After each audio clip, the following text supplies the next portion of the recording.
É uma alegria ver esse grupo, porque todos esses irmãos e irmãs aqui são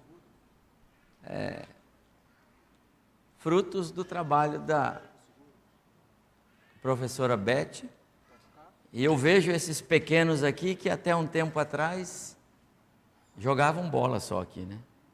Mas agora são instrumentistas, louvado seja o Senhor, porque eles estão sendo encaminhados. E eu quero aproveitar esse momento para dizer para você que é uma boa coisa encaminhar os filhos no aprendizado da música.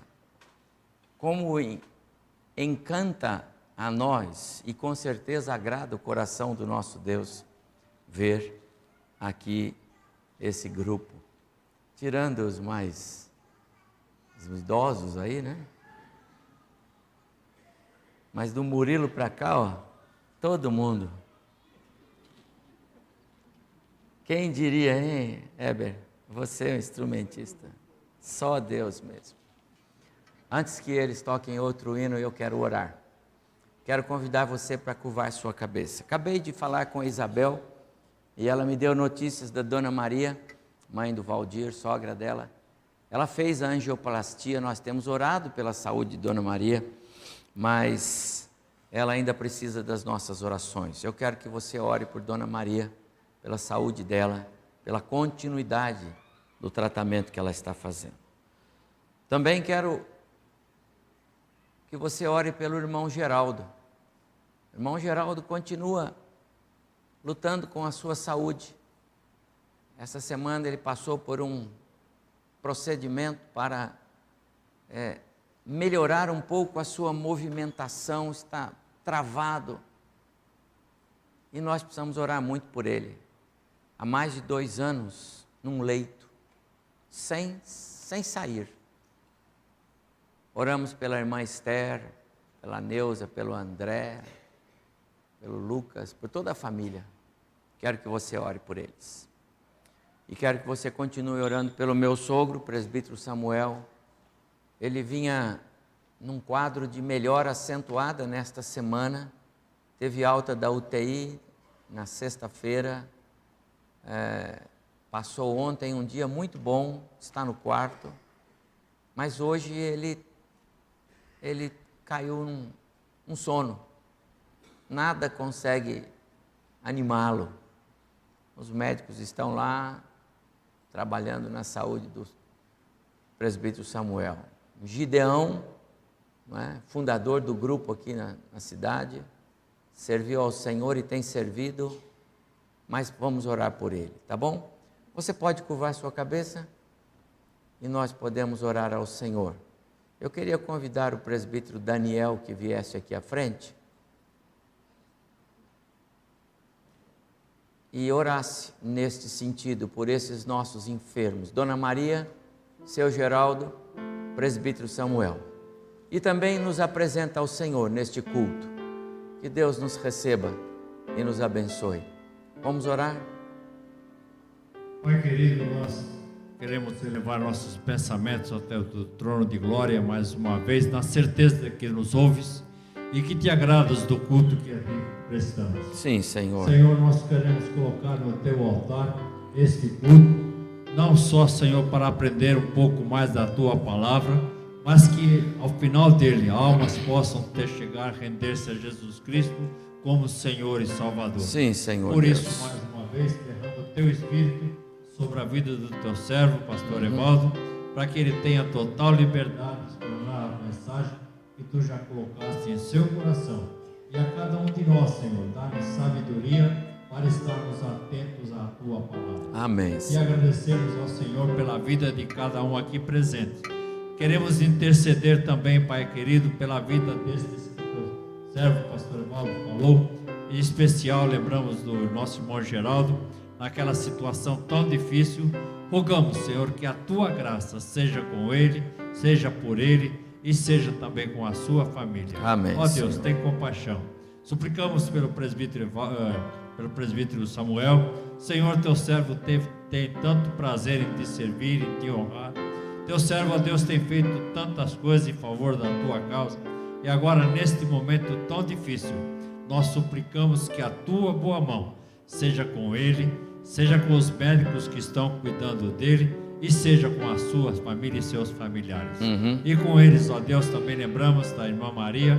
Pedimos, Senhor, que a tua graça continue ajudando a tua serva, continue, Senhor, sendo com ela lá naquele hospital e neste procedimento que está faltando. Ó Deus, que mais uma vez teu nome possa continuar sendo engrandecido, louvado por ela, pela sua família. Amém. E por cada um de nós. Amém. Guarda-nos com teu poder e dirige-nos. Oramos no nome de Jesus. Amém. Amém.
Boa noite, igreja.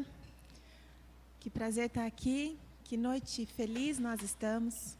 Lembrando lá na carta de Paulo, nosso irmão Paulo, lá em Romanos, ele disse assim, que ele não podia se envergonhar do evangelho, porque era o poder de Deus para a salvação.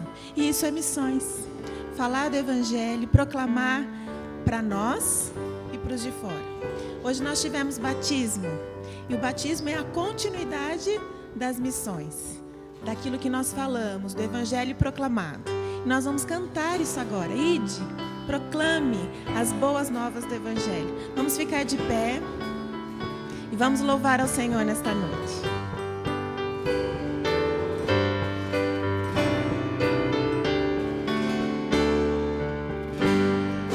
Portas abertas, eis por todo mundo, crentes em Cristo, sempre avante andai, e na peleja, unindo as vossas forças, da escravidão os povos libertai. Todo poder o Pai me deu, na terra como lá no céu, e depois anunciai o Evangelho, eis-me convosco sempre. Ó, vinde a minha voz divina clama, vinde clamar em nome de Jesus, por nos salvar da maldição eterna, seu sangue derramou por nós na cruz. Todo poder o Pai me deu, na terra como lá no céu, e depois anunciai o Evangelho, eis-me convosco convosco sempre. Ó Deus, apressa o glorioso dia em que os remidos todos se unirão. Em coro santo, excelso, jubiloso, por todos sempre glória te darão. Todo poder o Pai me deu, na terra como lá no céu, e depois anunciar o Evangelho, eis-me convosco sempre. Que promessa linda, eis-me convosco sempre. Isso é motivo de nós nos alegrarmos todos os dias, não é? Saber que Ele está conosco em todo o tempo, nesta terra e até quando nós chegarmos na nossa nova casa. Então nós vamos continuar o nosso louvor e o próximo diz que esse amor que Ele derramou por nós, pelo Seu Filho, que é o Evangelho, das missões que nós vamos fazer, Ele é incrível, Ele é constante, Ele é supremo e Ele nos salva. Nós vamos cantar isso agora, tá bom?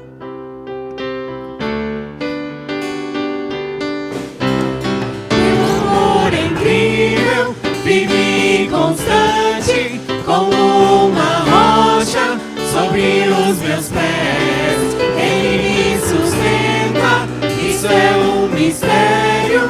Quando estou cegado, Ele me conduz. Aleluia, aleluia, aleluia. Teu amor me faz cantar. Aleluia, aleluia, aleluia. Teu amor me faz cantar.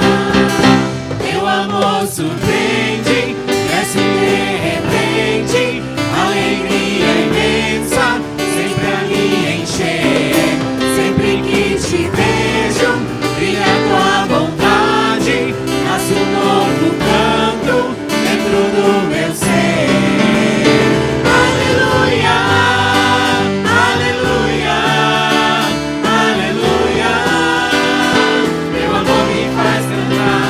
Aleluia, aleluia, aleluia. Teu amor me faz cantar. Aleluia, aleluia, aleluia. Teu amor me faz cantar. Aleluia, aleluia, aleluia. Teu amor me faz cantar.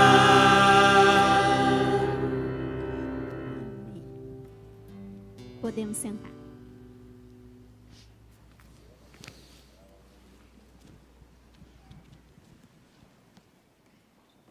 Ao Senhor nosso Deus, toda glória, honra e louvor. Estamos hoje num dia muito gostoso, festivo, especial para a vida desta igreja. 8:30 da manhã estávamos tomando um gostoso café. Como é bom caminhar com os irmãos. Não sei quantas pessoas estavam nos nossos salões lá, mas quero registrar a minha gratidão a você que pôde vir. E há muitos que vieram e não estão aqui, familiares, prestigiaram o nosso café, nosso culto. Tivemos um culto hoje pela manhã, muito gostoso.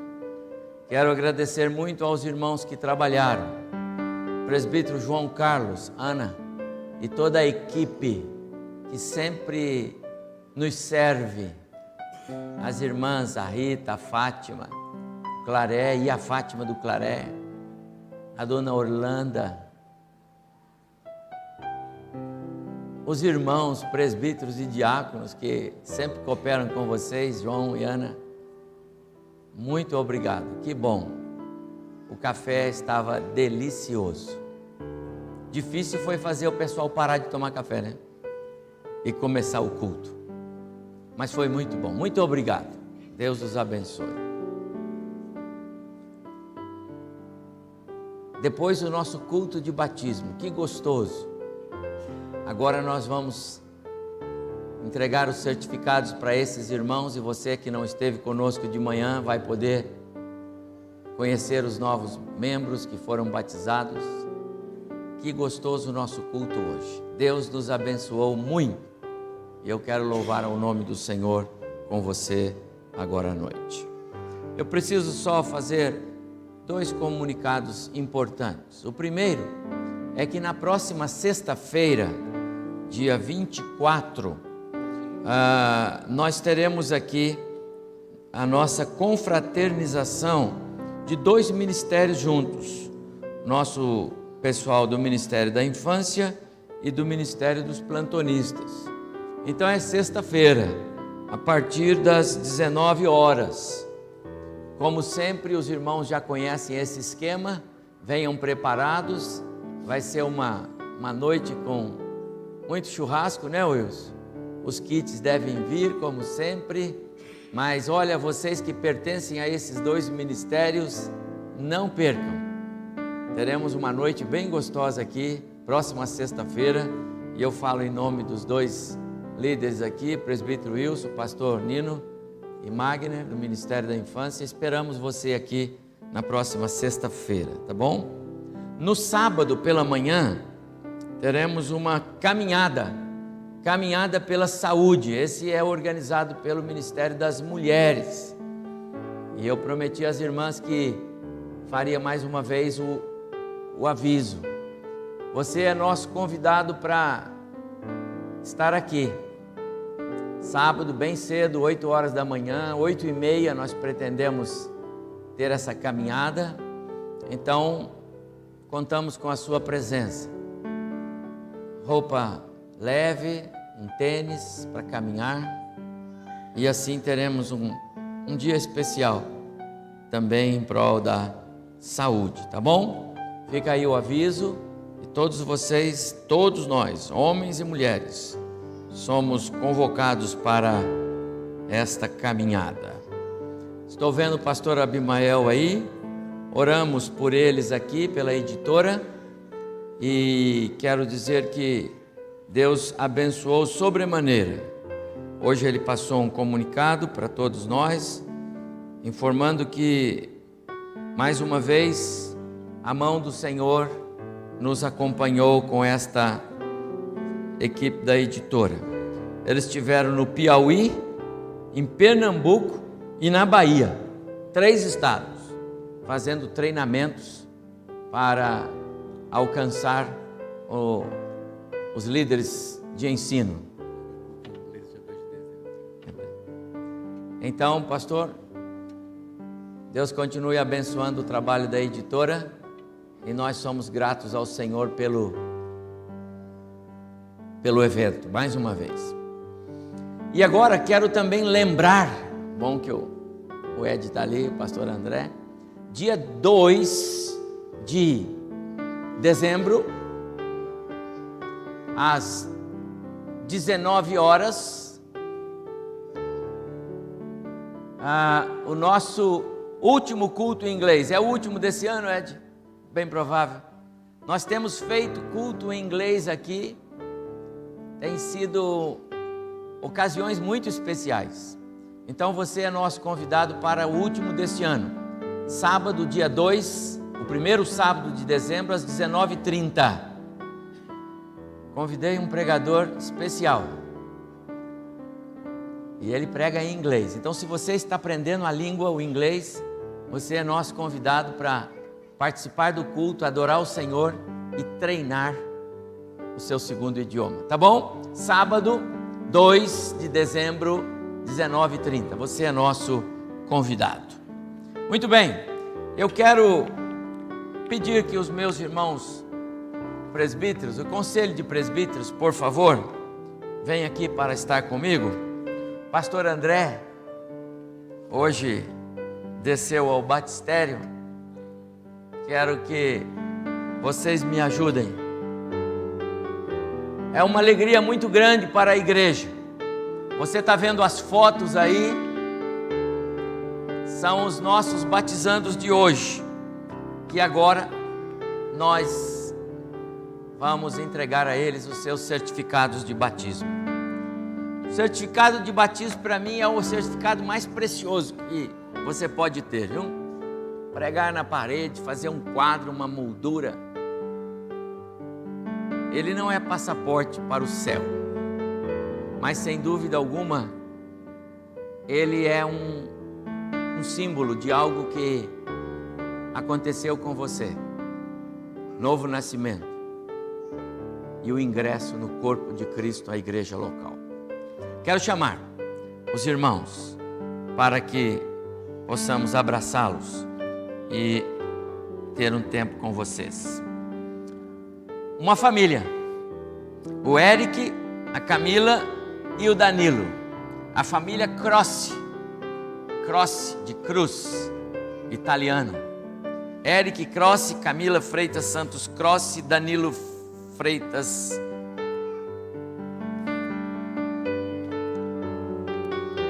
Eu peço que os irmãos vão se acomodando por aqui, tá bom? Márcia Aparecida de Souza Rezende Cunha.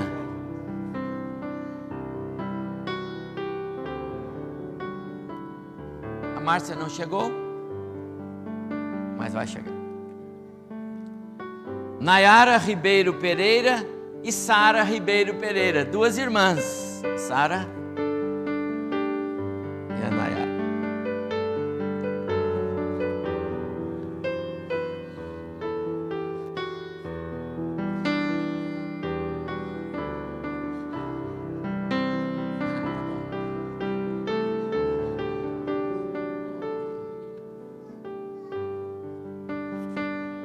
Catarina Lopes Hoffman Domingues.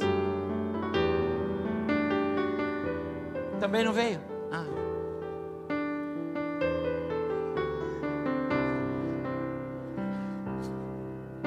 Marcos André Lemos Lima. É o pai.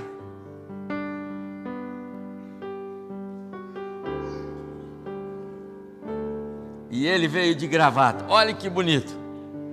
Estilo pastor do século 22. Felipe Araújo da Silva Oliveira. Wilson, vem cá.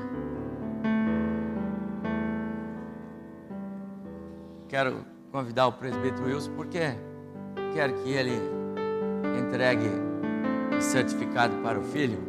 Leonardo Assunção Pedroso.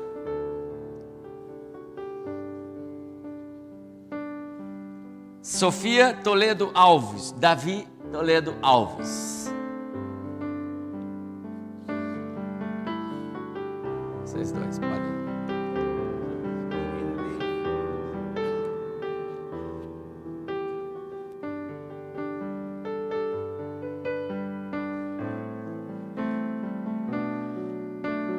Maria Luísa Pires Barreiro.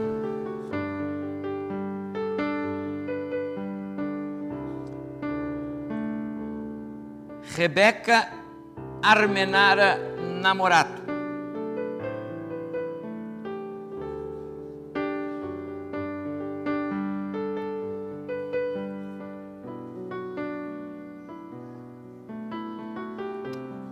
Seu Daniel. Luan Kaique Vale de Santana. E Cauê William Zimmer de Faria.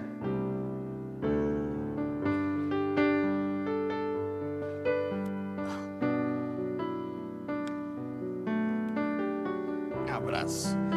Você está de gravata, rapaz, tão bonito desse jeito aqui. A foto. Muito bem. Depois entregamos para essas duas irmãs queridas. Agora, eu quero ainda, enquanto você vai vendo as fotos ali do nosso batismo hoje, desde o mês de julho, nós recebemos alguns irmãos que vieram de outras igrejas, que foram recebidos à membresia desta igreja local. Quem recebe é o Conselho de Presbíteros. E o conselho já recebeu, esses irmãos já foram comunicados, são membros desta igreja, mas talvez você ainda não saiba, e é natural. E é por isso que nós fazemos esse ato público. E eu quero convidar esses irmãos queridos para que venham aqui. A irmã Zoraide de Carvalho. Zoraide da Silva Carvalho. Isso, seu Daniel, por favor. O Marcos não veio? Ah, está lá. Traga a esposa, Marcos e Thaís. Casal precioso.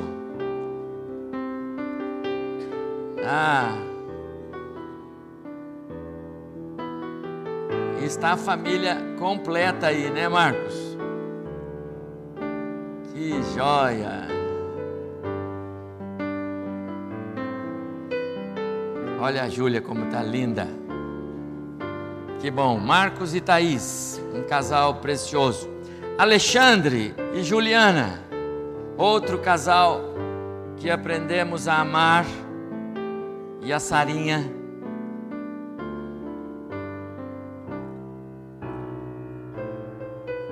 O Aparecido e a Rose não está aí? A Rose já é membro. O Aparecido não pôde vir? Está trabalhando. O Aparecido, ele trabalha em turnos lá na Petrobras, certamente está lá. Mas diga a ele depois que você foi mencionado. O irmão Adailton e a irmã Elisete, um casal precioso. Traga seus filhos aqui para a família toda. Que família preciosa. Adailton e Elisete já servem esta igreja e nós louvamos o Senhor pela sua vida, irmão. Cara, você está estiloso, a camisa e o tênis da mesma cor. Por que seu pai não veio assim bonitão também? Márcio e Patrícia e o João. Que família preciosa este casal. Semana retrasada você viu o testemunho da Patrícia no nosso boletim. No culto da manhã do domingo passado, ela deu o testemunho dela aqui. E na reunião de segunda-feira aqui, ela tomou todo o meu tempo. Outro testemunho. É muita bênção, é muita graça de Deus. Que joia. João, chega aqui. Que bom, Patrícia e Márcio. A irmã Júlia Alexandre Fogaça. A irmã está aí? Ah, está ali. Que legal. É uma alegria, irmã, que você pode estar aqui conosco. E nós a recebemos com muita alegria.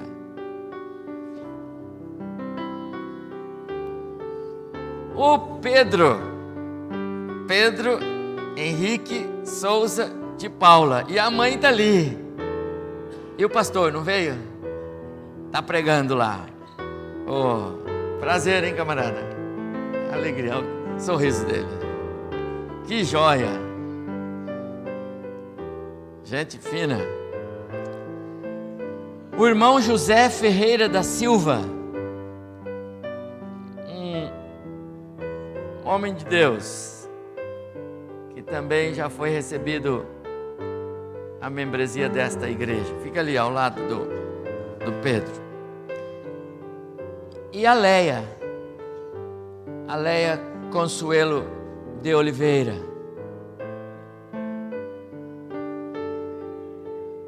Que alegria, Leia. Também. Todos vocês já foram recebidos a membresia desta igreja, viu? Não estão sendo, já foram. Mas precisava ter esse momento com vocês aqui. Um momento de festa, um momento de adoração ao Senhor. Que Deus os abençoe muito.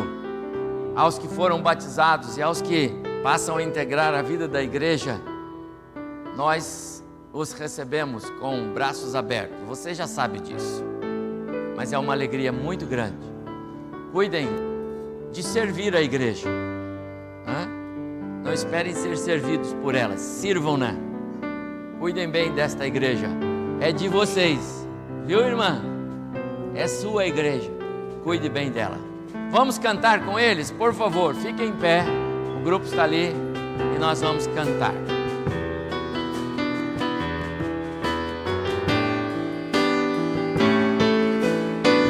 Vamos cantar.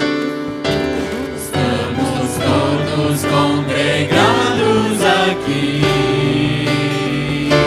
certamente abençoados também. Há um clima, uma esfera de amor, uma força que se move entre nós. Algo novo Deus está por fazer com este povo a quem muito quer ver. Seu Espírito Ele vai derramar,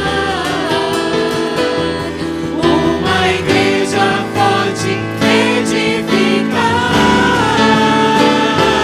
pra louvor de sua glória. Vem, Senhor, tua história escrever através da nossa vida. Eu querer, desejamos, cumpra em nós os teus planos. Vem, Senhor, e reina hoje aqui, pra louvor de tua glória.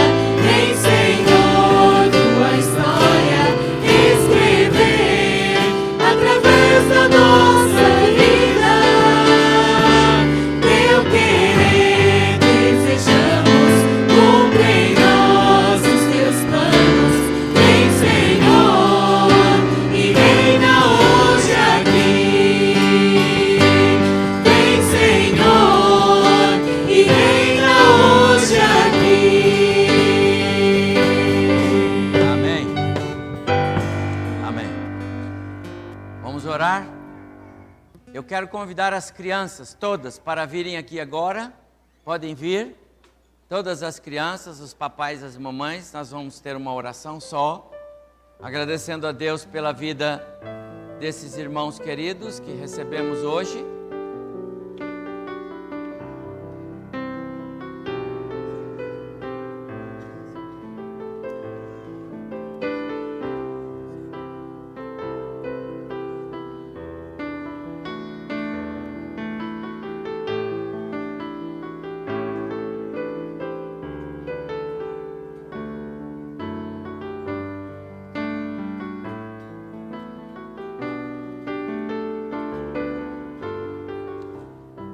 Então vamos orar. Curve sua cabeça, vamos falar com o Pai, agradecendo por vocês, crianças, que agora vão ter o seu culto, e por vocês, que Deus continue abençoando e usando cada um de vocês na vida desta igreja. Oramos.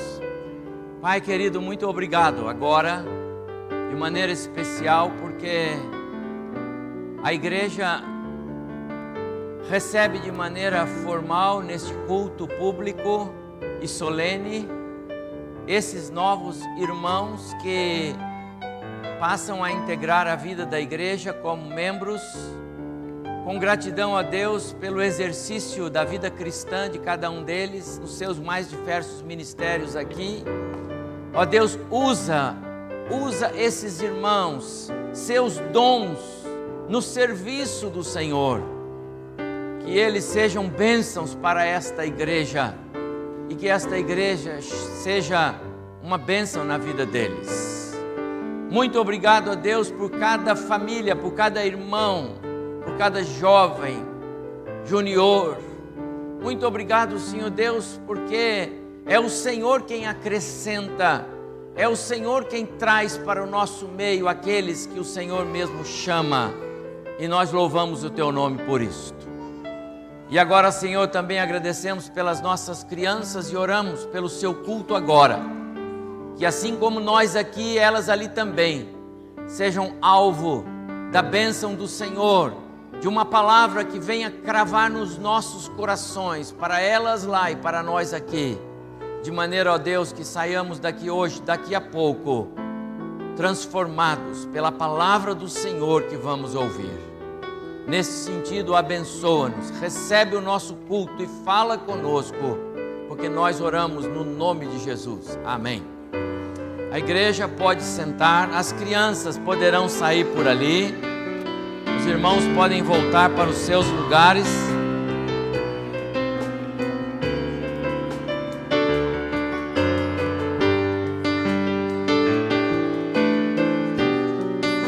Conjunto de adolescentes.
Estamos aqui com corações gratos, entregamos o louvor que transborda em nosso ser. Queremos sentir tua plenitude, queremos te agradar, nos importa é te adorar. Cantamos glória, aleluia, os nossos corações derramamos neste altar. Cantamos glória,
Graça e paz do Senhor Jesus. Amém?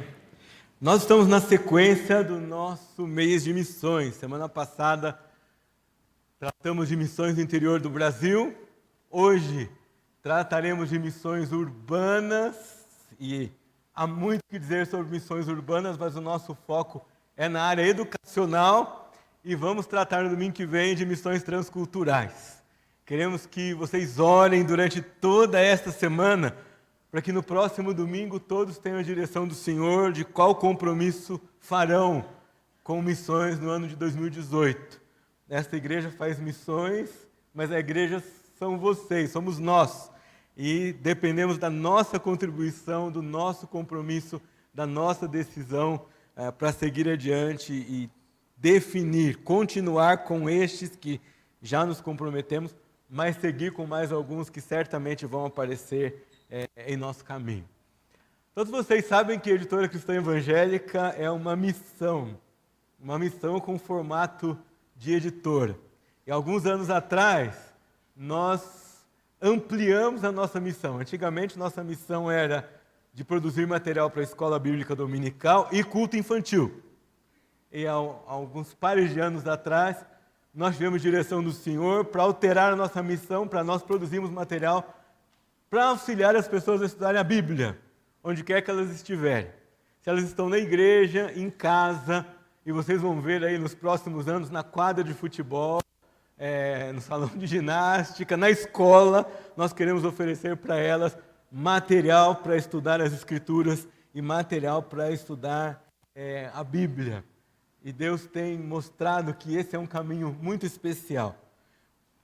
De forma muito particular, queria chamar a sua atenção desde já para hoje à noite, como a área da educação na cidade e na nossa vida vai se tornar cada vez mais cara e mais importante para a Igreja do Senhor Jesus. Como ela cada vez mais vai se tornar campo de atuação missionária. Como daqui a uns 5, no máximo 10 anos, nós já vamos estar pensando em enviar jovens para a faculdade de licenciatura como missionários para serem professores e atuarem no campo educacional. Parece que as coisas andam muito devagar, mas nessa área vão andar mais rápido do que nós imaginamos.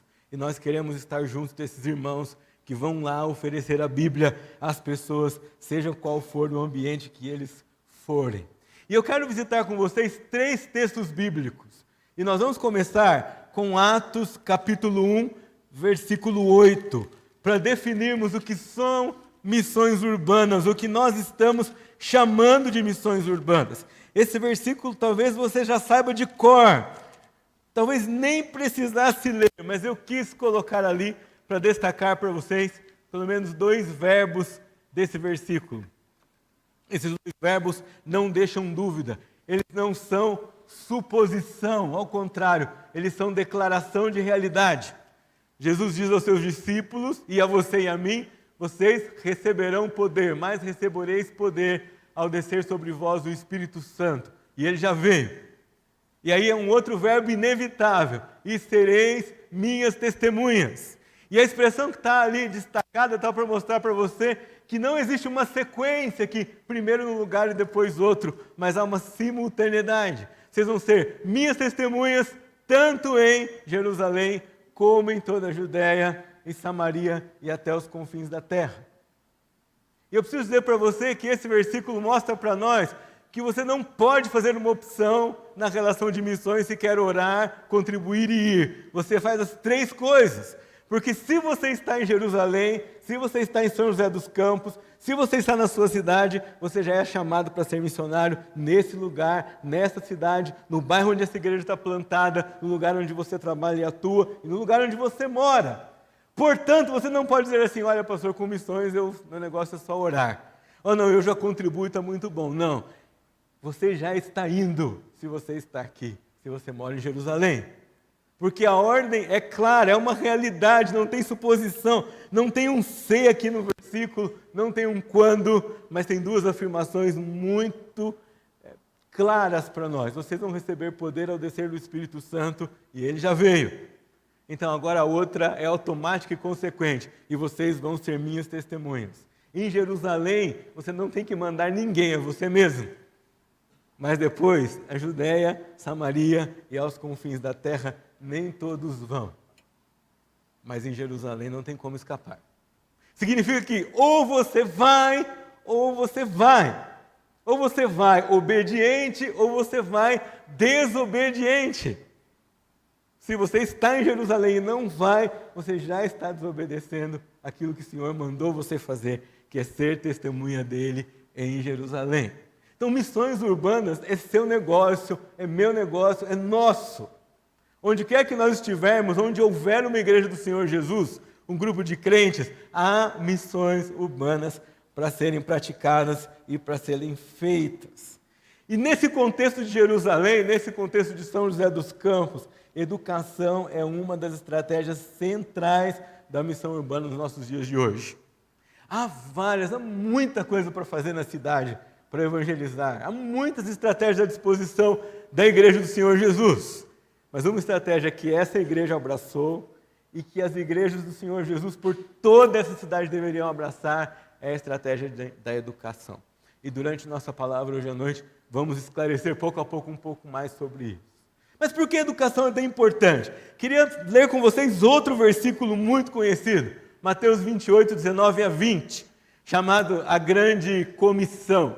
Em Atos 1:8 nós temos a grande condição, ou seja, para ser testemunho, para pregar o Evangelho, nós precisamos do poder do Espírito Santo. Já temos.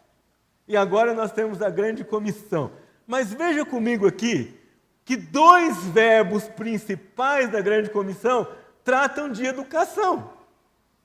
Diz assim o versículo: ide, portanto, fazei discípulos, educação, de todas as nações, batizando-os, e vem em nome do Pai, do Filho e do Espírito Santo, ensinando-os a guardar todas as coisas que vos tenho ordenado. Educação, mais uma vez. Ou seja, quando o Senhor nos der a ordem, e no grego a ordem é fazer discípulos, porque o ide é uma realidade, a tradução melhor seria tendo ido, ou já que vocês estão indo, ou enquanto vocês vão. Significa que ninguém não vai, todo mundo já está indo. Enquanto você vive, você tem uma ordem para cumprir. E a ordem é fazer discípulos. Fazer discípulos é muito mais do que passar conhecimento, é parte disso. Mas é formar nesses que serão discípulos um novo estilo de vida. E essa é a diferença entre um conceito educacional não cristão e um conceito educacional cristão. Educação cristã se preocupa em ensinar informação, em ensinar conhecimento, em usar a memória, mas também mudar a maneira como aquele que recebe o ensino vê o mundo e a vida. É muito mais do que só dar a essas pessoas uma porção de conhecimento novo, de novas descobertas. Envolve mente e prática. Envolve encarar a verdade de Deus, mas também a vontade de Deus. Mas qual a diferença? A verdade de Deus é muito ampla. Nós vamos ver daqui a pouco que uma mentira que diversos cristãos acreditaram por muitos anos é que há conhecimento cristão e há conhecimento neutro. Não há. A verdade de Deus está por todo canto da área de conhecimento humano. Essa vontade de Deus se manifesta na palavra para a nossa vida prática no dia a dia. E educação, que é educação cristã, se preocupa com mente e com vida, com mente e com alma, com mente e com coração, com decisão e com emoção, com informação, mas com transformação. Ou seja, quando nós queremos ensinar a Bíblia e ensinar pela via da educação e fazer missões urbanas pela via da educação, nós queremos mudar a maneira de que essas pessoas vejam o mundo, vejam o hábito de estudar. Mais para frente eu vou falar com vocês sobre isso e depois quero terminar chamando aqui o grupo que atua conosco uma vez por semana aqui. Mas uma vez por semana, é muito pouco tempo, nós nos encontramos com algumas crianças aqui e ensinando-as o que elas precisam aprender para melhor na escola. Junto com a palavra de Deus, nós temos visto crianças que não gostavam de estudar, nutrindo amor pelos estudos, crianças que estavam desanimadas com a escola, querendo estudar um pouco mais. e algumas crianças pedindo para conhecer Jesus como Salvador. Não é a gente chamando essas crianças para conhecer Jesus como Salvador. Algumas delas pedindo, eu quero que você me fale de Jesus. Às vezes os pais chegam, a gente fica, olha, o que vocês vão ensinar para os nossos filhos? Não, nós vamos ensinar a Bíblia, mas também nós vamos ajudá-los na escola. E aí o pai vai embora, a criança vira, uma delas perguntou para a Michelle, né? Você me explica os 10 mandamentos? Não, mas olha, a gente tem que estudar matemática primeiro. Não, mas eu quero entender os 10 mandamentos primeiro. E tinha uma lista de perguntas. Educação cristã trabalha com vida. Você e eu precisamos entender, meus irmãos, que a educação na sociedade é uma área que o inimigo do Senhor, que o anticristo está de olho faz tempo. E agora é nossa vez, Deus está chamando a igreja, Deus está dando oportunidade, Deus está mostrando para a igreja que é hora de arregaçarmos as mangas e atuarmos no contexto educacional urbano. Queria deixar uma tarefa para vocês, que é ler 2 livros, olha só que tarefa boa. Todo pai que se preza, todo pai cristão, todo professor cristão precisa ler o livro, porque as crianças precisam da educação cristã. Eu vou ler pela 3ª vez essa semana. Hoje ainda falava para o Priscila, devia ter lido de novo essa semana e mais uma vez. Tem tanta verdade, tem tanta coisa para pensar que uma leitura só não basta. São muitos aspectos levantados por ele. São muitas partes dessa frente missionária que se levanta diante de nós, diante de lares cristãos, diante da igreja cristã, diante de escolas cristãs e profissionais cristãos que trabalham em educação. Outro muito importante para você entender como é fundamental essa área é o livro Quem Controla a Escola Governa o Mundo. Quem controla o sistema educacional manda no mundo, prepara a próxima geração, forma a cabeça. Basta você olhar para os números da educação brasileira. Cerca de 8% dos alunos de mestrado e doutorado são analfabetos funcionais.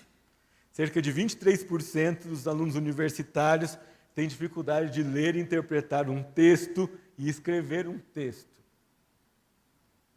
Nós recebemos aqui crianças com 11 anos, 10 anos, que ainda não sabem ler. Sabe, mas o que tem a ver isso com Deus, com o cristianismo? Deixa eu dizer para você, Deus, desde a criação, elegeu a linguagem, a comunicação, tanto verbal como escrita, como veia principal da sua maneira de se revelar ao homem. As principais sociedades cristãs na antiguidade, no século XVI, no século XVII, tinham a alfabetização das crianças como um tesouro dos mais preciosos. Por quê? As crianças aprendiam a ler cedo, e aprendiam a ler cedo lendo a Bíblia, lendo a palavra de Deus. O que isso tem a ver com governar o mundo? Tem a ver que desde cedo ela entendia como é que as coisas funcionavam de acordo com a vontade de Deus. Entendia qual era a sua parte, entendia como ele deveria viver. E aí a cabeça de uma sociedade crescia de maneira diferente. Quem controla a escola governa o mundo. Eu queria, antes de partir para o texto de Atos 17, onde eu queria me demorar um pouco mais, mostrar para vocês alguns enganos que teceram na nossa geração e que nós acreditamos. E que às vezes engolimos inocentemente. E ainda rotulamos esses enganos como ter uma mente aberta. Deixe-me dizer que, biblicamente, ter uma mente aberta é ter uma mente sem filtros, é ter uma mente sem discernimento. Essa expressão na Bíblia, ela é traduzida como simples. Sabe quando Provérbios capítulo 1 disse que o sábio escreveu para dar aos simples prudência. Simples ali não é uma pessoa humilde ou que entende pouco. Em hebraico, literalmente, é alguém cujas portas da mente são abertas, destrancadas. Entra tudo. Sabe qual é alguns enganos que a nossa geração acreditou? Que conhecimento acadêmico é neutro. Nós estávamos num combo de pais da editora, num dos congressos, e um pai falou assim, olha pastor, eu estou muito cuidado. Eu vejo o que vão ensinar para o meu filho e naquele dia eu não mando meu filho na escola. Deixa eu dizer para você que quando o professor do seu filho ensina adição, subtração, leitura, linguagem, geografia, esse conhecimento não é neutro.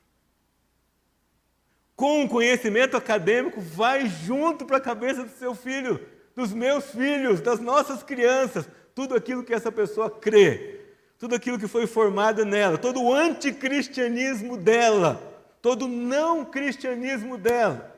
Há um tempo atrás a gente podia dividir as pessoas entre cristãs e não cristãs. Hoje a gente precisa dividir entre cristãs, não cristãs e anticristãs, porque não há na sociedade mais só uma negação do cristianismo, mas uma vontade de apagar o cristianismo da linha, apagar o cristianismo do cenário. Conhecimento acadêmico não é neutro, meus irmãos, nunca foi. Da mesma maneira que anticristãos vão transmitir a inverdade para aqueles que ouvem o conhecimento, também os cristãos o fazem. Se você é cristão e profissional da educação, e se você é jovem e está pensando no que fazer da vida, pense em acoplar a educação como ministério na sua vida também. Quando você for lá, você pode nem mencionar o endereço daquilo que você está falando. Talvez você nem mencione um texto bíblico, mas o que você for ensinar está cheio da verdade de Deus, está cheio do cristianismo que vai transbordar pelos seus poros enquanto você fala. Além do que, meus irmãos, Deus está na matemática, na geografia, na ciência. Vou dar alguns exemplos para vocês. Quando a gente ensina a adição, 2 mais 2, qual é o símbolo da adição? Uma cruzinha, não é?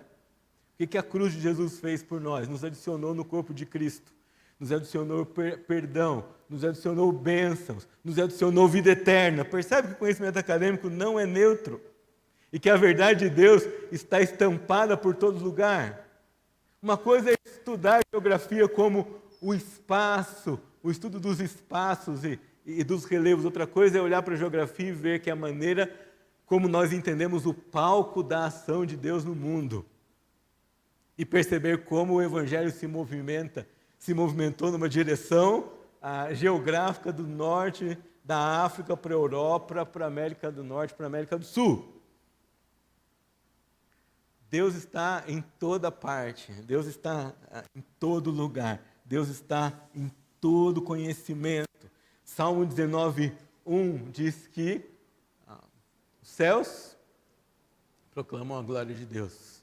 Eugene Peterson traduziu isso como: o professor céu ensina sobre Deus, a professora noite fala sobre a pessoa do Senhor, e o professor dia também discursa sobre a pessoa e a revelação de Deus. Conhecimento acadêmico não é neutro. A ciência não é anti-Deus. A ciência é a outra maneira pela qual Deus se revela. É porque o espírito do anticristo torceu isso e diz: olha, tem 2 polos, tem Bíblia e o contrário da Bíblia é ciência. Mas não é assim a cosmovisão cristã. Na cosmovisão cristã Deus tem um livro em que ele se revela e Deus tem a outra parte da sua revelação, que é a criação. Para entender a criação, ele nos deu ciências, história, geografia, língua, matemática e outras coisas mais. Lembra quando você começou a estudar matemática e o professor ensinou para você a reta dos números? O zerinho no meio, começa com 1, 2, 3, 4, 5, onde é que acaba? Vocês lembram? No infinito, não é? Não tem fim a reta dos números. E aí você vem para cá, -1, -2, -3, -4, onde é que acaba? No infinito. O que é isso, meu amado irmão? Conceito de eternidade revelado na matemática. Não vai achar as pontas em nenhum lugar. Olha, os números são exatos, os números são organizados, revelam a pessoa de um Deus que criou um mundo organizado, que é exato, que é claro naquilo que faz. Conhecimento acadêmico não é neutro. Não engula essa mentira. Por isso a educação é tão importante em missões urbanas. Outro engano que a gente precisa desfazer é que educação é sinônimo de escola e que a única obrigação do pai é matricular o filho na escola e pronto, acabou. Matricular o filho na escola é uma etapa, é importante, mas não é a única coisa que você, pai, deve fazer. A educação é um processo contínuo, não tem interrupção. Por isso, quando a gente vai trabalhar em missões urbanas com educação, a gente não trabalha só com a criança, a gente trabalha com o pai também. Diversas vezes, enquanto a gente está com as crianças na sala de aula, o pastor Juscelino está horas com o pai ali fora, no outro cômodo, conversando com o pai, atendendo com o pai. Sabe por quê? Aquilo que essas crianças aprendem no ambiente escolar, onde elas vão, chega em casa também. E o que elas aprendem ou não aprendem em casa, chega na escola também. Se nós entendêssemos isso, nós facilitaríamos o trabalho dos professores nas escolas. Se nós soubéssemos que o processo educacional começa em casa, que o meu primeiro campo missionário está lá com Marcos, André e Poliana, e que eu não posso me esquecer disso, e que eu sou o primeiro professor do meu filho, e que os nossos filhos têm muitos professores. Você já parou para pensar que você é o primeiro professor de português do seu filho? Não é? Quando ele é nenenzinho, o que você fica falando com ele? Fala papai, fala mamãe, aí chega o vovô, fala vovô, chega a vovó, fala vovó, a criança já fica ali, quem eu falo primeiro, né? Como é que eu resolvo esse problema? E todo mundo que está em volta de você vai ensinando seu filho a falar. Percebe como falar e como escrever são coisas muito importantes? Por isso que tanto a Reforma quanto as sociedades que nasceram cristãs se importaram muito, muito com isso. Um outro engano que nós precisamos desfazer é que governo é igual a Estado. Nós nos acomodamos com isso. E esse engano faz com que os cristãos tenham uma visão errada de política, uma postura errada em relação a isso. O Senhor ensinou que governo começa com o indivíduo. Na Bíblia, governo começa com domínio próprio. Governo começa com o seu autocontrole, com a sua submissão a Deus e obediência às leis que Ele deixou na palavra de Deus. Indivíduos governados pela palavra formam famílias ajustadas. Famílias ajustadas formam sociedades mais justas e igualitárias, que nunca entregam o governo na mão de um único homem. Deus nunca aprovou isso. É por isso que quando Israel começa a pedir um rei, Deus fala, olha lá, Samuel fala, gente, não é esse o caminho, porque Deus já sabe que poder centralizado e concentrado só funciona na mão dele, não funciona na mão de mais ninguém.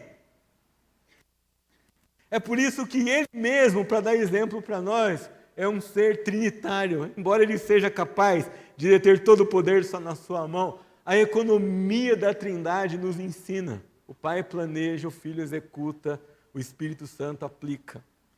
Um poder executivo, legislativo, judiciário. Interdependente. Se a gente entendesse isso na nossa sociedade, o modelo trinitário de governança e regulação de poder traspassasse o nosso jeito de viver. O governo não é igual ao Estado, e nós cristãos temos muito que voltar para esse livro aqui e imitar e ver e trabalhar por uma sociedade que volte ao conceito bíblico de governo, que valoriza a família, que valoriza o indivíduo, que se submete a Deus. Quando a gente fala tanto de família, ou defende tanto a família, não é por acaso. É porque Deus planejou que a família fosse o modelo de governo que se projetasse em toda a sociedade. E se nós bagunçamos a família, nós bagunçamos um país inteiro. E é por isso que a educação é tão importante. Quero convidar você para ir comigo lá em Atos capítulo 17, para você ver como Paulo lidou com a educação no contexto urbano, e ele deixa para nós algumas pistas aqui para entendermos isso. Atos 17, a partir do versículo 16, diz assim o texto bíblico: enquanto Paulo os esperava em Atenas, seu espírito revoltava em face da idolatria dominante na cidade. Por isso dissertava na sinagoga entre os judeus e os gentios piedosos, também na praça, todos os dias, entre os que se encontravam ali. Vejam que Paulo usava uma diversidade de locais onde trabalhar com missões urbanas. Mas presta atenção agora. E alguns dos filósofos epicureus e estoicos contendiam com ele, havendo quem perguntasse: que quer dizer esse tagarela? E outros: parece pregador de estranhos deuses, pois pregava a Jesus e a ressurreição. Paulo aqui já entra no ambiente acadêmico, no ambiente educacional. Então, tomando consigo, levaram ao Areópago, dizendo: poderemos saber que nova doutrina é esta que ensina, posto que nos trazes aos ouvidos coisas estranhas, queremos saber o que vem a ser isso.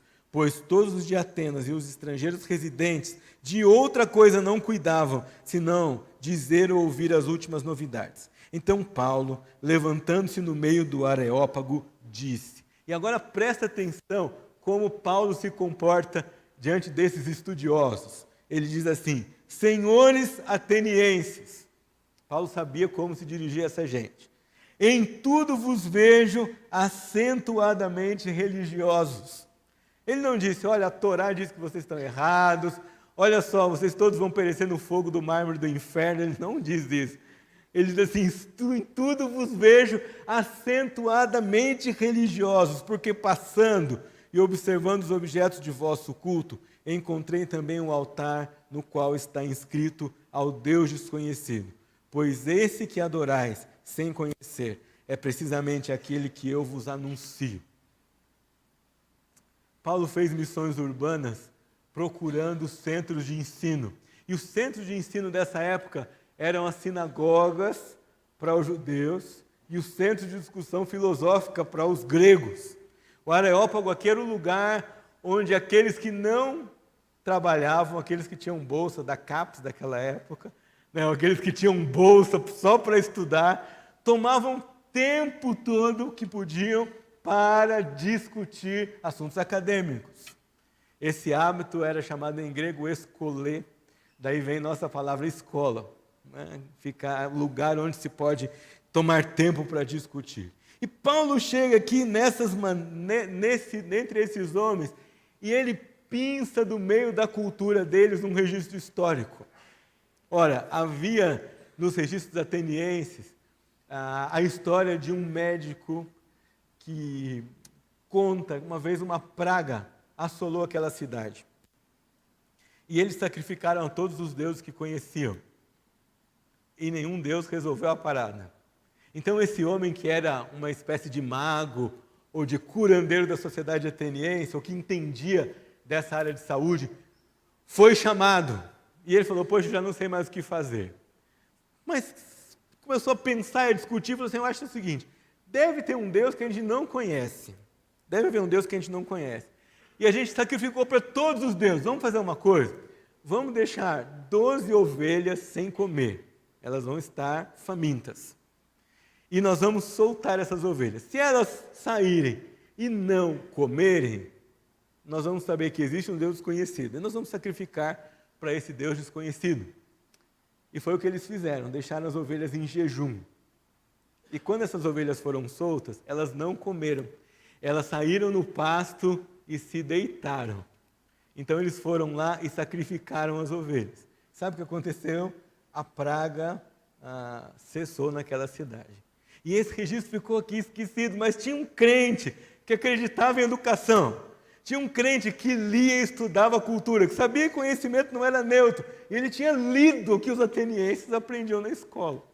E quando ele é confrontado com a sua nova doutrina, ele vai dizer, olha, o que eu falo para vocês está na história de vocês, eu quero mostrar. Vocês sabem esse altar do Deus desconhecido? E quando Paulo traz aquele altar ao Deus desconhecido à lume, certamente aqueles filósofos atenienses lembraram dessa história registrada nos seus livros.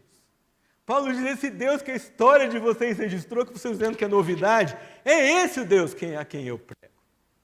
Percebe que Paulo nos ensina aqui como a área da educação é importante e como nós devemos trabalhar nela. Olha só, Paulo usa cultura quando ele diz assim, em tudo vos vejo acentuadamente religiosos. Paulo usa história quando ele cita ao Deus desconhecido, mas Paulo também usa de elementos científicos, filosóficos. Os filósofos sempre discutiam de onde vinha o mundo. Alguns diziam da água, outros da terra, outros do fogo. E Paulo começa o seu discurso dizendo exatamente isso. O Deus que fez o mundo e tudo que nele existe, sendo ele Senhor do céu e da terra, não habita em santuários feitos por mãos humanas. Percebe o que Paulo fez aqui? Ele está dizendo, olha, esse Deus desconhecido, para quem vocês construíram altares, lá no campo, lá no pasto, ele não habita em nenhum dos templos que vocês têm por aqui. Geografia, não é assim quando a gente estuda espaço urbano? Não? E ele continua dizendo, nem é servido por mãos humanas, de um só fez toda a raça humana para habitar sobre toda a face da terra. Criacionismo. Meus irmãos, ensinar as origens para as nossas crianças é tão importante quanto ensinar de salvação. É só você pensar comigo, por que nós precisamos de salvação? Porque no começo do mundo houve a criação e a queda. Ora, se o relato da criação e a queda não é verdadeiro, porque eu preciso de uma solução. Ensinar as origens para as nossas crianças não é só uma questão de ensinar o Gênesis. É muito importante, é fundamental o que vem depois. É dizer, nós precisamos da salvação do Evangelho, sim, porque houve uma criação perfeita e houve pecado e estrago, sim.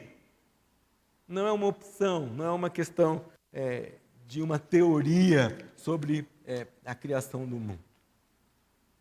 Paulo estava preparado para, na cidade, usando todo o conteúdo educacional que aqueles filósofos discutiam, falar do Senhor Jesus e implantar neles cosmovisão cristã. Quais são as áreas, partindo para a prática, que a igreja pode atuar? Deixa eu dizer para você, a igreja pode atuar com escolas cristãs. Nós vamos falar depois do que você pode fazer, mas uma coisa é, você pode apoiar, você pode divulgar e você pode incentivar que irmãos que você conheça e igrejas abram mais escolas. Quando a reforma aconteceu, Calvino dizia assim, ao lado de cada igreja uma escola. Mas por que ele queria uma escola? Porque ele queria que as crianças aprendessem a ler cedo, não aos 10 anos de idade. Eles queriam que as crianças aprendessem a ler como na cultura hebraica. Você sabe com quantos anos uma criança hebraica conseguia ler o Antigo Testamento? Entre 5 e 6 anos. As mães americanas ensinavam as crianças a ler, escrevendo na cinza da lareira, porque o papel era escasso. Isso no século XVII, na colonização americana, porque elas queriam que seus filhos lessem a Bíblia. Escolas que englobam a cosmovisão cristã e investem em educação de qualidade. Porque a cosmovisão cristã quer formar eruditos, crentes fiéis à palavra, mas que conhecem muito na sua área de atuação. Nós também podemos atuar em escolas não confessionais. Tenho certeza que aqui nesse auditório há professores que estão trabalhando em escolas não cristãs. E como nós precisamos de cristãos que atuem em escolas não cristãs. Que atuem como Paulo. Ai, pastor, mas lá na escola não cristã eu não posso falar de Bíblia. Não precisa, fale da Bíblia sem dizer que é Bíblia. Viva a Bíblia. Cite as verdades da palavra de Deus. A Bíblia não precisa de endereço para fazer efeito. Ela, quando pronunciada, você dizendo a referência do versículo ou não, citando-a como bibliografia ou não, ela faz efeito da mesma maneira, porque ela é a palavra viva de Deus aplicada pelo seu Espírito Santo. Os cursos de formação de professores estão ficando vazios. Você sabe, o contexto educacional brasileiro não favorece que um jovem queira dedicar sua vida ao magistério. Isso é uma oportunidade que Deus está preparando para que a sua igreja mande gente para esses cursos no futuro, para atuarem no campo educacional como missionários. É lá, com uns anos, nós precisamos de gente crente, para valer, que estuda, que se fundamenta, que conhece tanto a ciência quanto a palavra de Deus, mas que vê o conhecimento com os olhos cristãos e que vão influenciar muita gente. Aqui, uma vez por semana, nós começamos estudando português, matemática, mas nós terminamos no conhecimento que vem da palavra de Deus. A irmã Juraci deu uma aula sobre geografia e quando ela acabou, uma das crianças falou assim, eu odiava geografia, mas agora eu estou com muita vontade de estudar. Salmo 119, 99 diz que eu sei mais do que os meus mestres, porque eu medito na tua palavra. Eu preciso crer, meus irmãos, que quando eu ensino, a partir de uma perspectiva bíblica, há transformação, há diferença, há encantamento com conhecimento, há efeito muito mais do que só mero conhecimento acadêmico repetido diante de um grupo de crianças.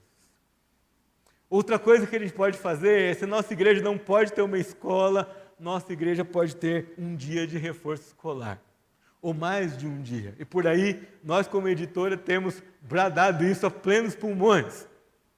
Nenhuma igreja tem desculpa por não fazer alguma coisa na área da educação. Se nós não podemos ter uma escola, nós podemos abrir uma igreja para atividades educacionais, seja de apoio pedagógico, seja de artesanato, ensino de música, idioma, o que for, nós podemos fazer isso. E eu queria desafiar você hoje à noite para se juntar a nós naquilo que o Senhor já tem colocado nas nossas mãos. Umas coisas práticas que você pode fazer. Orar pelas escolas cristãs de nosso país. Queria desafiar você a ter um desafio a orar diariamente pelas escolas cristãs que resistem bravamente às tentativas do nosso governo de cerceá-las, de cercear a liberdade de expressão que nós temos. Pode ser que você não esteja muito por dentro disso, mas a luta é intensa e diária. E tem muito cristão se envolvendo em tudo quanto é comissão que pode existir para resistirmos bravamente à liberdade de expressão, à liberdade de ensinarmos nas nossas escolas o cristianismo. Como se não bastasse barrar o cristianismo no resto da sociedade, querem ainda interferir nos nossos arraiais. Você precisa orar. Nossos diretores são de coragem. Nossos coordenadores são de coragem. Tem um irmão aqui que trabalha na linha de frente. Precisam de coragem, precisam de estratégia, sabedoria de Deus, precisam de oração. Queria desafiar você, ore pelas escolas cristãs do nosso país todos os dias. Nós temos pouco mais de 300 delas espalhadas pelo país inteiro. Essa nossa região é privilegiada. Nós temos várias escolas cristãs aqui. Só em São José dos Campos, em torno, um pouco mais de meia dúzia. Poucas cidades no Brasil têm esse número. Nossa cidade é privilegiada. Ore por elas. Ore por sabedoria para professores cristãos que estão tanto em escolas cristãs como em escolas não cristãs. Não é o fato de trabalhar numa escola cristã que faz com que esse professor seja automaticamente sábio. Nós precisamos orar por todos eles. Quando você lembrar de um irmão aqui da igreja que é professor, não lembre dele como professor, lembre como missionário. Há vários professores aqui. Eu tenho um professor em casa que atua em escola cristã. Mesmo uma escola cristã é um campo missionário. Tenho visto amigos dos meus filhos, com a família inteira se rende aos pés do Senhor Jesus. E alguns que são moldados por um ensino bíblico mais consistente. Você pode também engajar-se como professor com o fim de testemunhar por meio do ensino.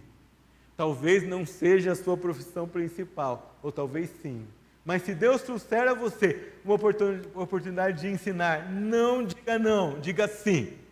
Mas não diga sim por causa do serviço ou do trabalho. Diga sim porque se Deus trouxe para você uma oportunidade de ensinar, Ele está chamando você para ser missionário na escola onde vai colocar você.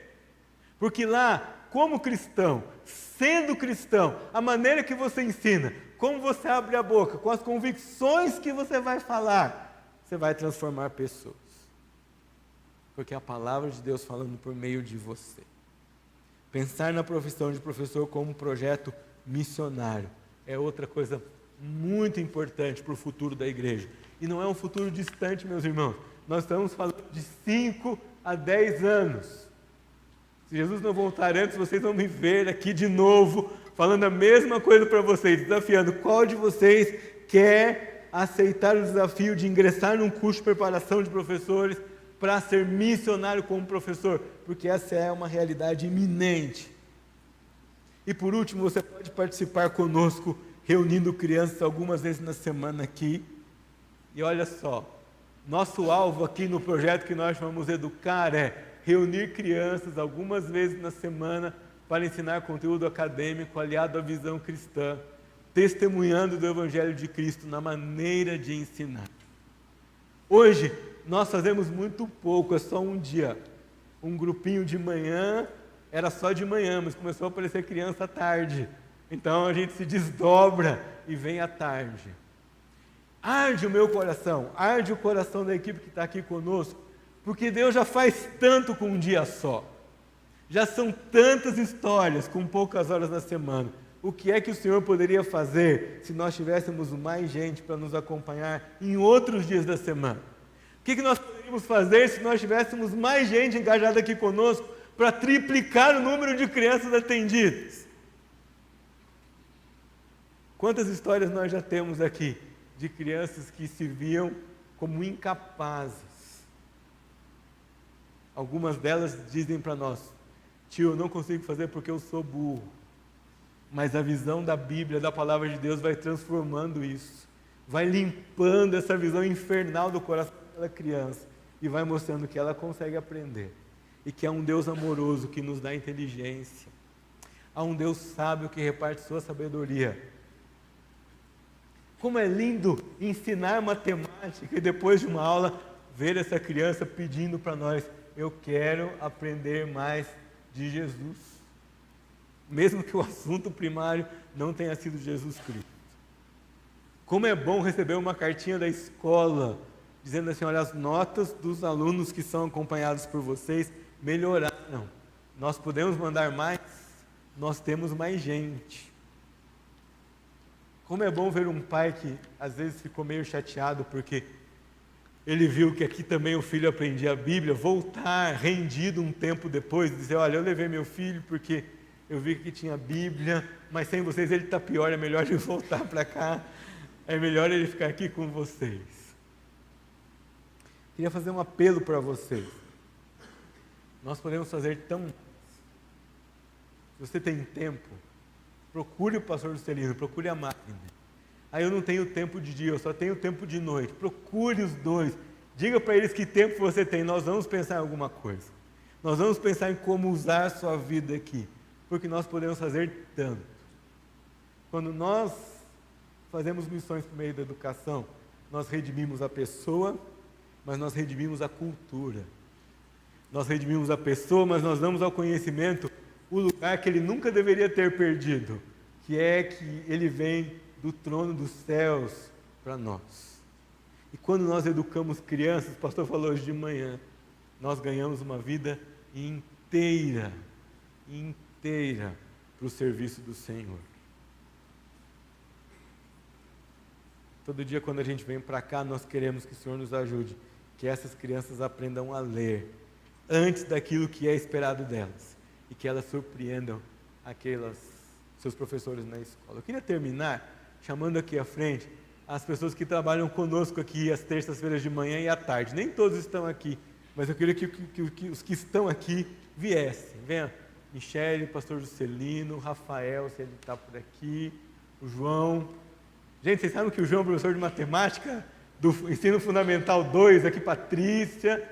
Me ajudem aí, a turma que tem aqui estado conosco semanalmente. Dona Juraci, vem cá, irmã Juraci. Nossa professora de Bíblia e de Geografia também. Eu vou descer aqui para me juntar a eles. Além dessa turma, a gente tem o filho da irmã Juraci, subam aqui, melhor ainda.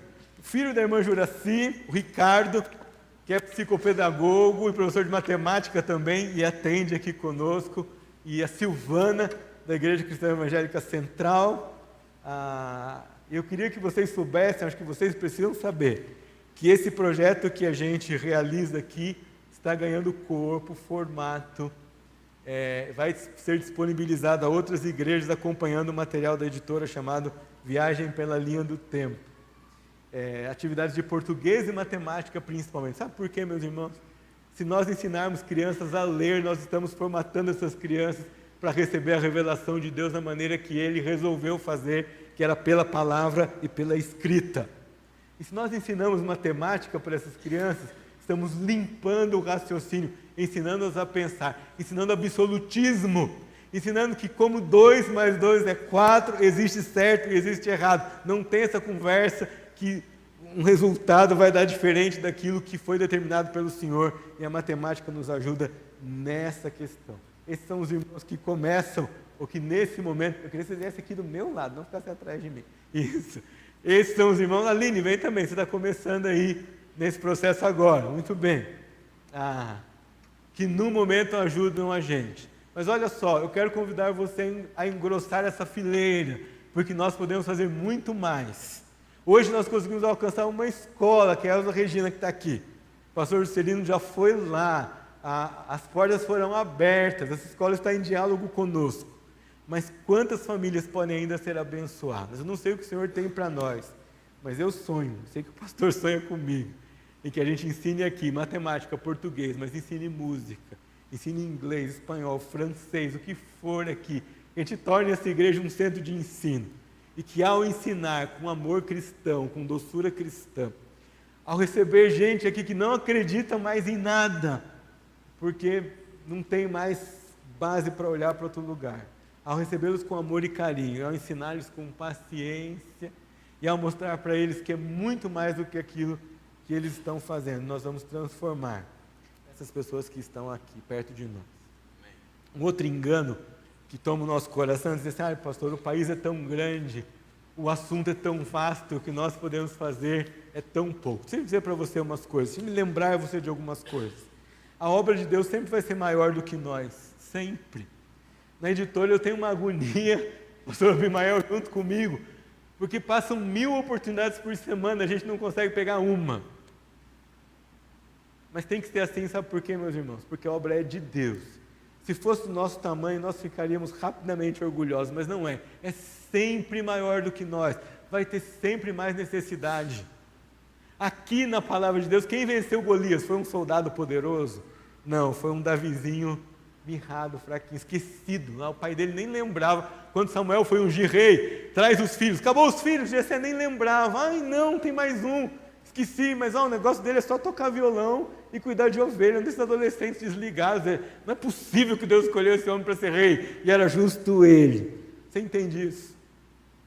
É aqui, com um projeto que já começou humilde, mas que com a sua ajuda pode crescer muito, que nós vamos ajudar a derrubar o Golias do anticristianismo na área da educação. E nós precisamos de você. Queria convidar você para orar conosco nesse momento agora.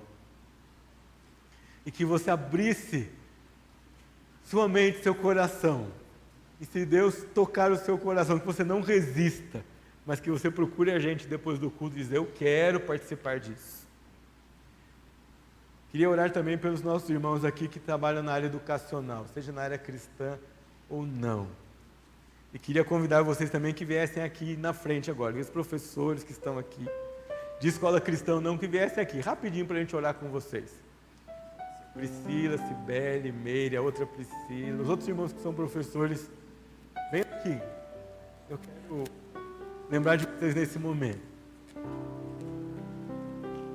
Onde quer que você trabalhe na área educacional, você é um missionário, nós queremos orar por você.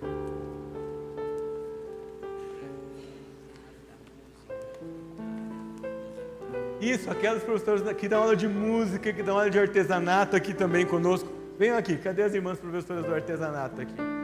Isso também é educação, venham aqui conosco, subam aqui. Isto.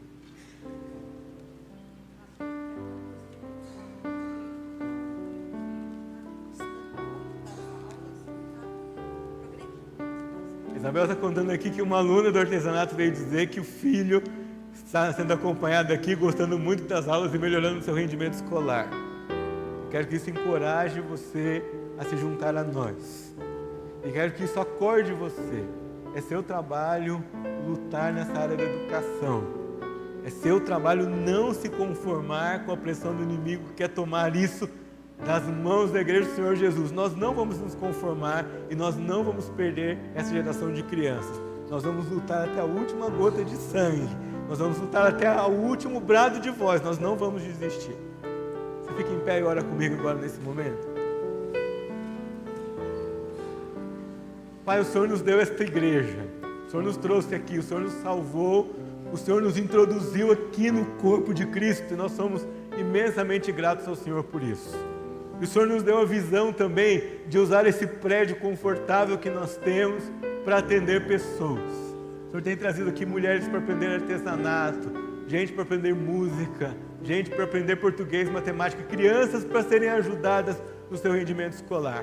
Pai, não deixe que essa visão morra nem fique restrita só a um grupo pequeno, mas que o seu povo todo aqui na Igreja Cristã Evangélica do Bosque dos Eucaliptos tenha o coração ardendo por essa esfera missiológica e missionária que o Senhor tem aqui nos nossos arraiais. Que o Senhor chame mais gente, toque o coração de mais pessoas, que o Senhor abra a agenda de mais irmãos, que mais gente enxergue tempo na sua agenda para estar aqui conosco, e que nós tenhamos mais dias e mais crianças sendo carinhosamente atendidas aqui nas nossas instalações. Pai, nós oramos também pelos irmãos que estão aqui e que trabalham tanto na liderança como no magistério, seja em escolas cristãs ou em escolas não cristãs. Nós pedimos ao Senhor graça, poder, sabedoria e discernimento a esses irmãos, Pai. O cenário educacional brasileiro é um cenário missionário. É um cenário vasto e nós pedimos ao Senhor que dê poder a esses irmãos e irmãs e que onde quer que eles estiverem ensinando, o cristianismo transpire, saia pela sua maneira de ser e ao aplicar ali o conhecimento, pessoas sejam buscadas pelo Senhor e cheguem até o Senhor Jesus. Pai, nós pedimos que o Senhor incomode o nosso coração e que nós oremos pelo cenário educacional brasileiro todos os dias e que nós falemos, compartilhemos e incomodemos outros irmãos com essa visão de orar e de trabalhar pela educação no nosso país. Que o Senhor renove as forças daqueles que estão desanimados e cansados, que eles recebam graça nova vinda do céu e que se empenhem nesse ministério que o Senhor deu e que o Senhor chame ainda muitos outros, Pai. Abençoa essas igrejas que têm aberto escolas, esses irmãos que corajosamente também têm aberto escolas, Pai. E abençoa, Senhor, o nosso país. O Senhor é quem manda, o Senhor é quem dá a última palavra, o Senhor é o soberano.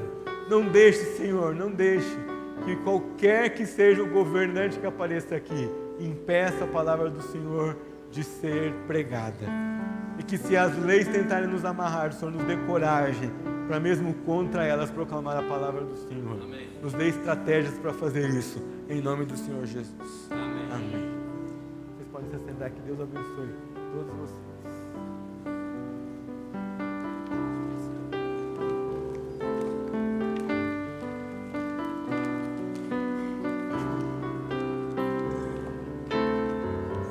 Vamos cantar?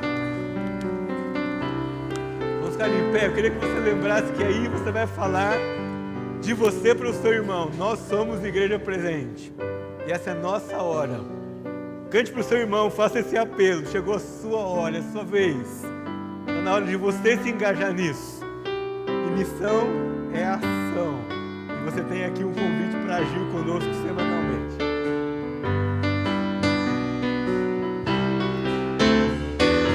Eu e você, Igreja Presente, nação entre as nações, família de Deus, um povo entre os povos, luz pra toda a gente, uma voz, um coração, uma voz, um coração. Cristo é esperança de um mundo melhor, sol da justiça brilha em nós, o seu mandamento importa obedecer, dizer luz, resplandecer, dizer luz, resplandecer. Chegou a nossa hora de ser parte da história, de ousar e ir avante, de sair e proclamar. Jesus é o Senhor, a Ele toda glória e louvor. Cristo Jesus é o Senhor, a Ele toda glória e louvor. Missão é ação, transforma e abençoa, motiva a nossa vida, ajusta as pessoas, enfrenta a miséria, reparte o pão da vida, compaixão e salvação, compaixão e salvação. Chegou a nossa hora de ser parte da história, de ousar e ir avante, de sair e proclamar. Cristo Jesus é o Senhor, a Ele toda glória e louvor. Cristo Jesus é o Senhor, a Ele toda glória e louvor. Nós queremos orar se há algum irmão que fez aniversário essa semana, ou aniversário de casamento, que vem à frente para orarmos com você. Ó, Lúcia. Vamos lá, vamos ou voluntariamente ou pela denúncia e indicação dos irmãos. Oswaldo. Olha aí o casal completando mais um ano. Mais alguém?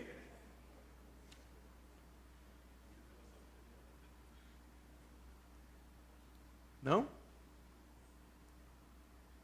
Vamos orar. Queria pedir que você não esquecesse, na oração que o Senhor Jesus nos ensinou, Ele nos ensina a pedir que o reino de Deus venha. O reino de Deus vem no futuro, mas o reino de Deus que vem no futuro é assunto dele. É Ele que vem e é Ele que faz. Mas o reino de Deus vem no presente. E o reino de Deus que vem no presente é assunto meu e seu. Vem por meio da nossa vida. É proclamar que Ele reina, fazer com que Ele reine por meio das nossas ações, é tarefa minha e sua. Não esqueça disso. Oremos. Senhor, nós somos tão gratos ao Senhor pela vida desses irmãos e irmãs que completam mais um ano de vida, pela vida do casal também, que completa mais um ano de vida conjugal. Pai, que o Senhor dê a eles orientação, dê a cada um deles o suprimento das necessidades, dê a cada um deles vida com o Senhor, vida abundante do Senhor, vida com Deus, direção, Pai, para criar os filhos diante da palavra do Senhor, que sejam abençoados na sua vida profissional e na sua vida familiar também. Nós agradecemos ao Senhor pelo culto, pelo louvor, pelo dia tão especial que o Senhor deu à sua igreja hoje, agregando irmãos por meio do batismo, trazendo a recepção aqui de novos membros que agora são oficialmente parte desse corpo aqui. E nós oramos também gratos pelo desafio da palavra do Senhor. Nós, como Paulo, queremos nos dirigir aos varões joséenses, às famílias joséenses, e ensinar-lhes a palavra do Senhor, que foi quem fez com que essa cidade existisse, o Senhor que trouxe o Evangelho aqui, por meio da Igreja Cristã de São José dos Campos, e o Senhor traz o Evangelho hoje a essa comunidade por meio desta igreja. Que nós não nos esqueçamos que Teu é o reino, a glória e o poder, mas é por meio da nossa vida. Que o Senhor é soberano, mas o é por meio da nossa vida. Não porque o Senhor precisa de nós, não, mas porque o Senhor escolheu que fosse assim. E o Senhor nos deu essa tarefa e essa incumbência santa. Que ela arda no nosso coração todos os dias. Nós oramos assim, que agora, que a graça maravilhosa do Senhor Jesus, o amor insondável do nosso Deus o Pai, a consolação, mas também o poder e a graça do Espírito Santo do Senhor, sejam com todos os irmãos durante esta semana, até o dia que o Senhor Jesus nos levará para estar sempre com Ele. Amém. Deus abençoe, uma boa semana a cada um dos irmãos.